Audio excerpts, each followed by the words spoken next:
અગત્યના સમાચાર સુરતમાં લાલભાઈ ક્રિકેટ સ્ટેડિયમ ખાતે ફરી એકવાર ક્રિકેટ લીગનું આયોજન કરવામાં આવ્યું છે। ગત વર્ષની માફક આ વર્ષે પણ ક્રિકેટ સ્ટેડિયમમાં ક્રિકેટ સિઝન 3 યોજાશે। ગયા વર્ષે પણ સ્ટાર ક્રિકેટરોને જોવા લોકોમાં ભારે ઉત્સાહ જોવા મળ્યો હતો। હજારોની સંખ્યામાં ક્રિકેટ પ્રેમીઓ મેચ નિહાળવા પહોંચ્યા હતા। NN news Surat. દર્શક મિત્રો, NN ન્યૂઝને લાઇક, શેર, સબસ્ક્રાઇબ કરો, બેલ આઇકન પ્રેસ કરો જેથી આપને નોટિફિકેશન્સ મળતી રહે।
સર, આપનું નામ?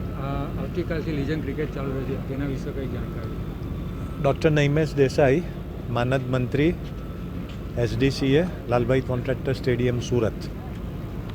આવતીકાલથી લીજન્ડ્સની મેચો શરૂ થાય છે। 27મી સપ્ટેમ્બરથી 2 ઓક્ટોબર સુધી છે। 6 મેચ છે આપણે ત્યાં। કાલે રાત્રે છે, પરમ દિવસે બપોરે છે ને પછીની 4 મેચ બી સાંજે 7 વાગ્યાથી છે। તૈયારી પૂરી થઈ ગઈ છે, પરંતુ આ વરસાદનું જે અણધારેલી ઉપાધિ આવી છે અને 2 દિવસની આગાહી બી થોડી ભારે છે, એટલે આમ તો આપણે પૂરું કવર કર્યું છે, પરંતુ જો બહુ વધારે વરસાદ પડે તો મેચમાં કંઈક વિઘ્ન આવી શકે આવતીકાલની મેચમાં। સર, કેટલી ટીમો હારી છે? 6 ટીમ છે। સુરત 4 ટીમ આવી ગઈ છે, 2 ટીમ હજુ આજે જોધપુરમાં મેચ રમે છે, એટલે તે મેચ પૂરી થશે એટલે કાલે ચાર્ટર ફ્લાયથી સુરત આવશે।